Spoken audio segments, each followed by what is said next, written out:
warahmatullahi wabarakatuh. Perkenalkan, nama saya Alfama Fariha dari kelas 11 IPA 7. Di sini saya akan mempresentasikan hasil kerja saya mengenai laporan membaca buku dalam kegiatan literasi SMA Negeri 3 Kota.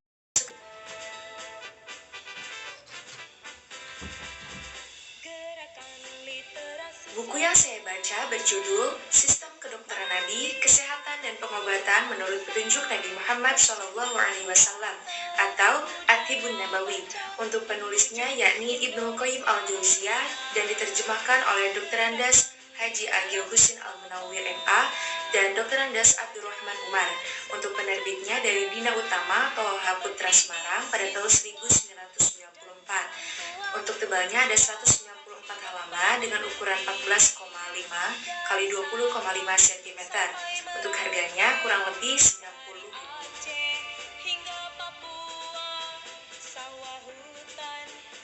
Dalam buku ini saya dapat mempelajari bagaimana kesehatan menurut Islam.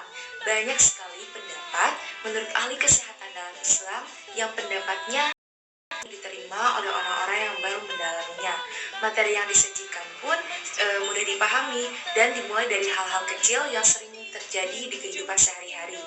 Alasan mengapa saya memilih buku ini karena buku ini penjelasannya singkat, padat, jelas dan lengkap. Materinya sangat memudahkan pembaca untuk memahami isi dari buku ini. Bab awal pun diawali dengan materi yang sering terjadi dalam kehidupan sehari-hari sehingga sangat cocok untuk orang yang baru mendalami.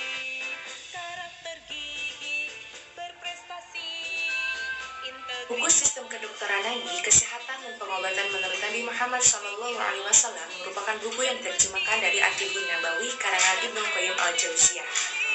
Buku ini membahas mengenai masalah kesehatan dan pengobatan dalam ajaran Islam yang dibagi menjadi 7 bab terdiri dari beberapa pasal dan subpasal. Di antaranya yang pertama ada pemeliharaan dan kesehatan, subbabnya ada makanan, minuman, pakaian, tempat tinggal, olahraga, tidur, dan bangun, bersetubuh harum-haruman. Yang kedua ada pedoman berobat, setiap penyakit ada obatnya, dilarang berobat dengan yang haram, berobat kepada dokter. Itu subbabnya. Untuk yang ketiga, babnya ada sistem pengobatan, subbabnya pengobatan secara alamiah, lalu pengobatan secara ruqyah, pengaruh ruqyah terhadap diri si sakit, keunggulan pengobatan Nabi.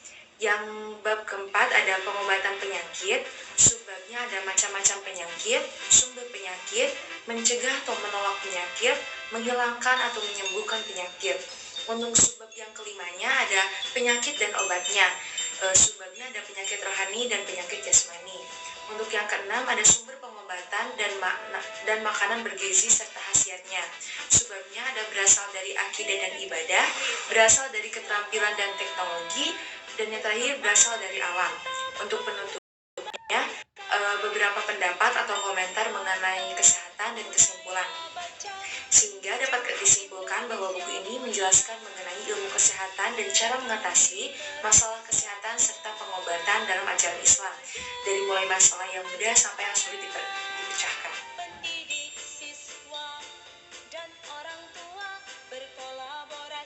Pendapat dan kesan saya saat membaca buku ini, menurut saya untuk cover bukunya cukup menarik, walaupun lebih baik jika buku ini memiliki cover yang lebih berwarna dan gambar. Untuk setiap halamannya kurang menarik karena berisi lebih banyak tulisan. Apabila ditambahkan animasi mungkin lebih menarik lagi dan membuat pembaca tidak jenuh. Untuk dari segi materi, buku ini sangat bagus sekali. Penyampaiannya setiap subbab sangat jelas dan mudah dipahami. Materinya diperkuat dengan banyak sekali dalil. Setiap untayan katanya sangat jelas, tidak berbelit-belit sehingga membuat pembaca sangat menikmati saat membaca. Urutan materinya sangat jelas, dari mulai materi mengenai hal-hal yang sering kita rasakan dalam kehidupan sehari-hari sampai hal-hal yang agak lebih tinggi levelnya untuk dipahami. Penyampaian materinya sangat sistematis, tidak berbelit, mudah dipahami, jelas dan lengkap. Jadi secara keseluruhan buku ini sangat disarankan untuk dibaca bagi yang ingin memahami mengenai kesehatan menurut ajaran Islam. Walaupun cover dan isinya kurang menarik, namun materinya sangat jelas sekali dan mudah dipahami.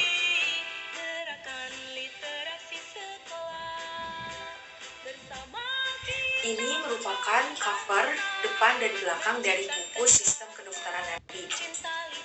Sekian presentasi dari saya mengenai laporan membaca buku dalam kegiatan literasi SMA Negeri 3 Kota Sukabumi.